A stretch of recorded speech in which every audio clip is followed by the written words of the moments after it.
বেলডাঙ্গার উদ্দেশ্যে যাওয়ার আগেই গ্রেপ্তার বিজেপির রাজ্য সভাপতি তথা কেন্দ্রীয় মন্ত্রী সুকান্ত মজুমদার। বুধবার বেলডাঙ্গার উদ্দেশ্যে যাওয়ার আগে কৃষ্ণগড়ে পুলিশ তাকে আটকে দেয়। তারপর রাস্তায় বসে পড়ে দীর্ঘক্ষণ পথ অবরোধ করে বিক্ষোভ দেখান সুকান্ত মজুমদার। পুলিশের সঙ্গে ধস্তাধস্তি হয়, পরে থেকে গ্রেপ্তার করে কোতোয়ালি থানার পুলিশ। অবশেষে ব্যক্তিগত বন্ডে সুকান্ত মজুমদার সহ 25 জন জামিন পান। উল্লেখ্য, গত শনিবার দুই গোষ্ঠীর সংঘর্ষে উত্তপ্ত হয়ে ওঠে মুর্শিদাবাদের বেলডাঙ্গা। প্রশাসন ও সচেতন নাগরিকদের সক্রিয় ভূমিকায় পরিস্থিতি নিয়ন্ত্রণে আসে। তারপর থেকে আজ টানা 4 দিন জেলা জুড়ে ইন্টারনেট পরিষেবা বন্ধ রয়েছে। যদিও বেলডাঙ্গার পরিস্থিতি এখন সম্পূর্ণ নিয়ন্ত্রণে, তারপরেও বিজেপির কর্মসূচি হিসেবে রাজ্য সভাপতি বেলডাঙ্গার উদ্দেশ্যে যাওয়ার চেষ্টা করলে পুলিশ তাকে ব্যারিকেড করে আটকে দেয়। পুলিশের সঙ্গে দীর্ঘক্ষণ ধস্তাধস্তি হয়, পরে রাস্তায় বসে বিক্ষোভ দেখায়। চলছে না, চলবে না। পুলিশ তুমি হাই হাই, পুলিশ তুমি হাই হাই, পুলিশ তুমি হাই হাই। এই সুন্দরকে গ্রেপ্তার করা চলছে না, চলবে না।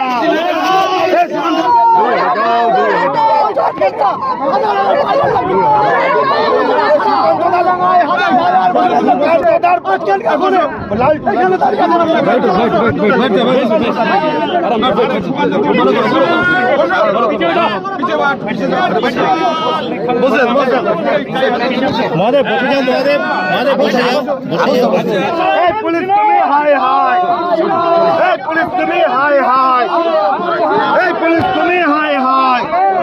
এই সুন্দরকে গ্রেপ্তার করা চলছে না, চলবে না। এই সুন্দরকে গ্রেপ্তার করা চলছে না, চলবে না।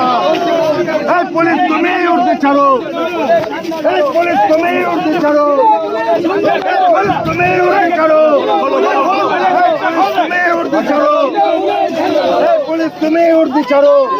তারাকে আমরা নিয়ে যেতে দেবো না,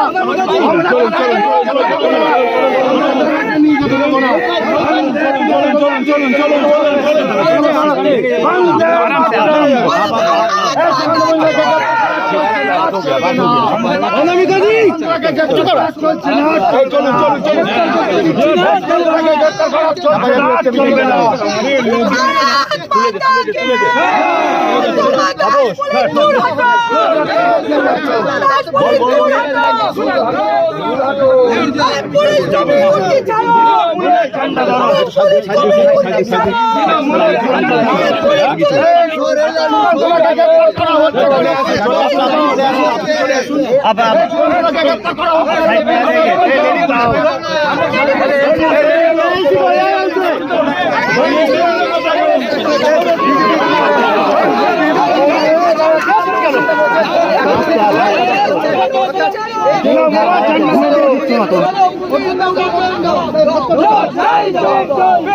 হিন্দুদের উপর আক্রমণ হলো কেন? পুলিশ প্রশাসন